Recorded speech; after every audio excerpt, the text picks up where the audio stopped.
Seja bem-vindo ao podcast Jardim Verde Net.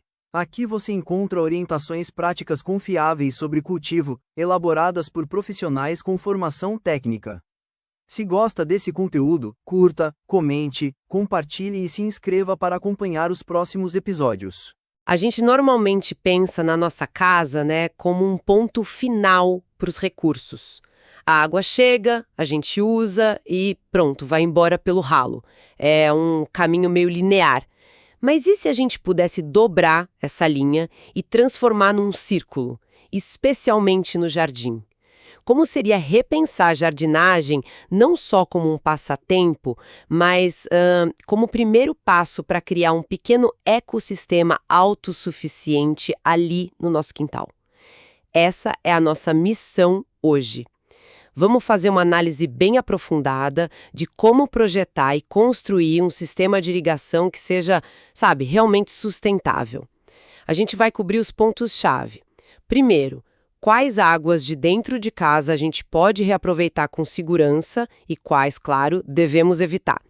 Depois, vamos detalhar o planejamento, que é a alma do negócio para ter eficiência. Como calcular a necessidade do jardim e escolher o melhor jeito de distribuir a água.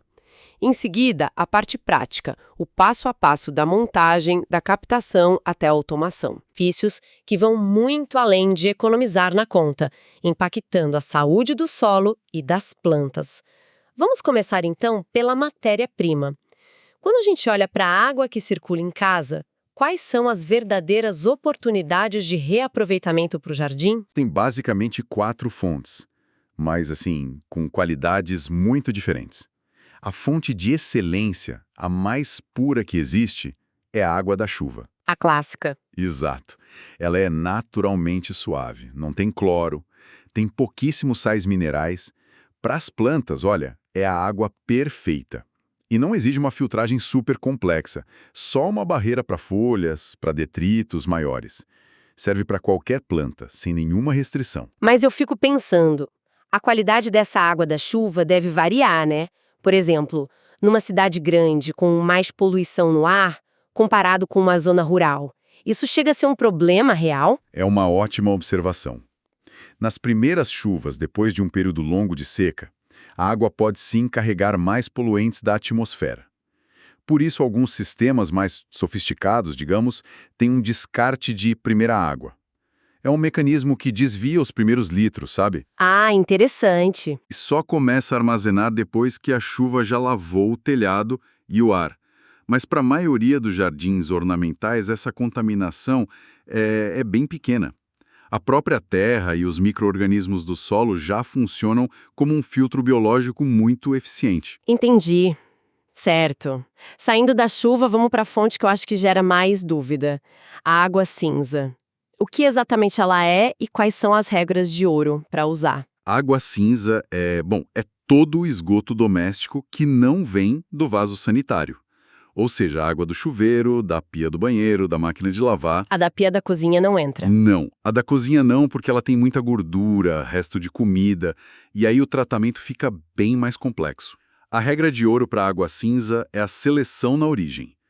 Nunca, jamais, utilize se estiver usando produtos químicos muito pesados.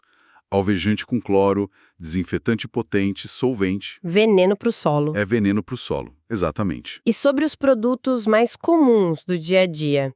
Shampoo, condicionador, sabão em pó. Muitos têm sulfatos, parabenos. Isso não prejudica as plantas com o tempo? Excelente ponto. O ideal, claro, é migrar para produtos biodegradáveis.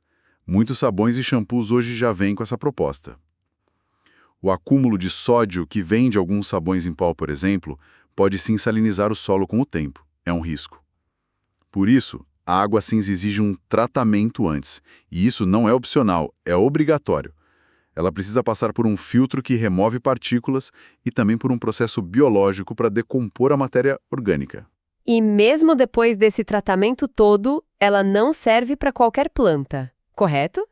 A ideia de regar a minha horta com a água do banho me parece um pouco arriscada. Exatamente. E esse é um erro que a gente não pode cometer de jeito nenhum. Água cinza, mesmo tratada, é para ser usada em árvores, arbustos, gramados. plantas ornamentais. E rúcula, temperos frescos. Nem pensar. O risco de contaminação por patógenos, mesmo que seja baixo, ele existe. E segurança alimentar é inegociável. Para a horta, a regra é clara: só água da chuva. Faz todo sentido.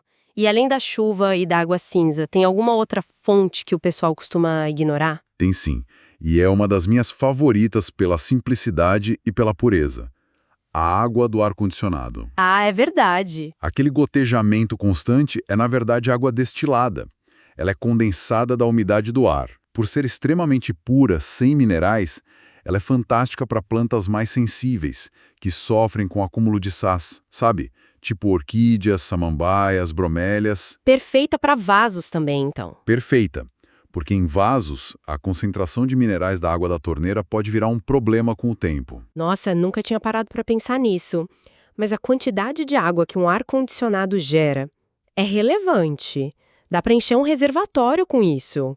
Olha, em um dia quente e úmido, um aparelho só pode gerar de 10 a 20 litros de água. Uau! Sim, pode não parecer muito, mas ao longo de um mês de verão, a gente está falando de centenas de litros de água de altíssima qualidade coletada sem esforço nenhum. Água que de outra forma iria direto para o ralo. É uma fonte complementar valiosíssima. Ok, então a gente tem essas diferentes qualidades de água.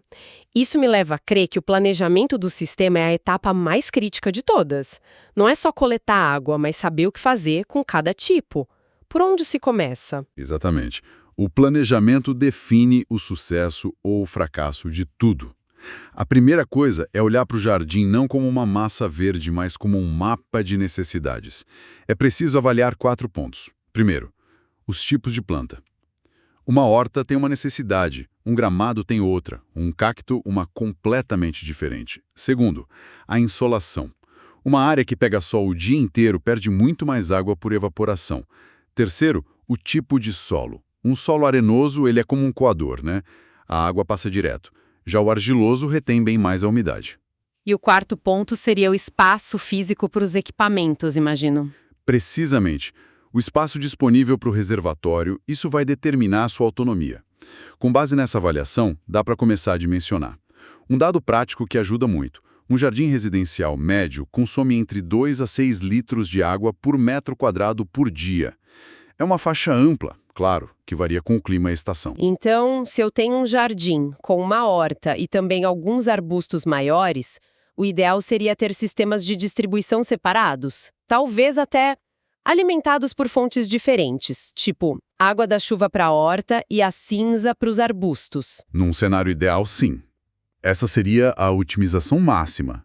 Direcionar a água da chuva, que é mais nobre, para as plantas sensíveis e comestíveis, e a água cinza tratada para as plantas mais rústicas, ornamentais. Isso pode ser feito com válvulas que direcionam o fluxo ou até com reservatórios separados. Mas para começar, um sistema só, priorizando a água da chuva e usando a cinza como um complemento, já é um salto enorme. E quando a forma de entregar essa água para as plantas? Sair com o regador parece simples, mas talvez não seja o mais eficiente, né? A eficiência na distribuição é o que garante que o esforço todo de captar e armazenar não seja perdido. E o campeão de eficiência é o sistema de gotejamento. Ah, sim. Ele aplica água direto na raiz, gota a gota.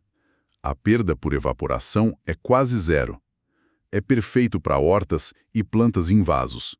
Para áreas um pouco maiores, como canteiros de arbustos, a microaspersão é uma boa alternativa. E tem as mangueiras porosas também, que soam água ao longo de toda a sua extensão. São ótimas. O importante é molhar o solo, não as folhas. Certo. O planejamento parece ser a maior parte do trabalho intelectual. Vamos então para a parte prática, para a montagem? O sistema de filtragem da água cinza, em particular, me parece o componente mais complexo e talvez o mais fácil de errar. Ele é o coração da segurança do sistema, sem dúvida. Um filtro eficaz pode ser construído de forma até que simples, usando um tambor ou uma caixa d'água. A lógica é criar um filtro em camadas. No fundo, uma camada de brita, para drenagem e para reter as partículas maiores. Acima, uma camada de areia grossa, depois areia fina. Isso faz a filtragem mecânica. E no topo, uma camada de carvão ativado. E qual é a função específica do carvão ativado? Ele não é usado para purificar água potável? Sim, e o princípio é o mesmo. O carvão ativado tem uma porosidade imensa, o que dá a ele uma área de superfície gigante. Ele funciona por adsorção. A distorção, com D, Isso, com D. As moléculas de compostos orgânicos, que causam cor e odor, elas grudam na superfície dele. Ele dá um polimento final na água, removendo odores e impurezas que a areia não consegue reter. É crucial lembrar que esse filtro precisa ser limpo de tempos em tempos, porque ele satura. entendi. E o armazenamento? Além de uma tampa, o que é essencial para um reservatório seguro? A questão dos mosquitos da dengue é uma preocupação enorme. É a maior preocupação de saúde pública associada a isso. O reservatório precisa ser completamente vedado contra a entrada de mosquitos. Isso significa uma tampa segura e, fundamentalmente, uma tela de malha bem fina em todas as aberturas, na entrada de água da calha e principalmente no ladrão, que é a válvula que escoa o excesso de água. Ah, o extravasor. Exato. E manter o reservatório num lugar com sombra também ajuda a evitar a proliferação de algas que estragam a qualidade da água. E para levar a água do reservatório até as plantas, a gente sempre vai precisar de uma bomba? Fico pensando no consumo de energia. Não necessariamente. A gravidade é a melhor bomba que existe, e é de graça. Verdade. Se for possível instalar o reservatório num ponto mais alto que o jardim, a própria pressão da coluna d'água pode ser suficiente para alimentar um sistema de gotejamento, que opera com baixa pressão. Se isso não for viável, aí sim, uma bomba de baixa potência vai ser necessária. Mas o consumo de energia é baixo. A gente está falando de uma bomba que vai funcionar, sei lá, por 15, 30 minutos por dia. O impacto na conta de luz é mínimo, muito menor que a economia na conta de água. Vejo como as peças se encaixam, mas também consigo imaginar vários pontos onde as coisas podem dar errado. Quais são os erros clássicos que as pessoas cometem ao tentar implementar isso? O erro número 1, e o mais perigoso, é subestimar a necessidade de filtrar a água cinza. Ligar a saída do chuveiro direto no jardim é uma receita para o desastre. Imagino. Resíduo de sabão, cabelo, matéria orgânica, isso vai impermeabilizar o solo, entupir os sistemas e criar um ambiente sem oxigênio que apodrece as raízes e, nossa, cheira muito mal. Ou seja, a intenção é boa, mas o resultado é um solo doente e plantas morrendo. Exatamente. O segundo erro a gente já falou, mas vale reforçar. Regar a horta com água cinza. É uma linha que não pode ser cruzada. O terceiro erro comum é o armazenamento inadequado. Um reservatório destampado ou com a tela de proteção rasgada é um risco para a saúde de toda a vizinhança. E por fim, um erro que parece até um paradoxo: regar demais.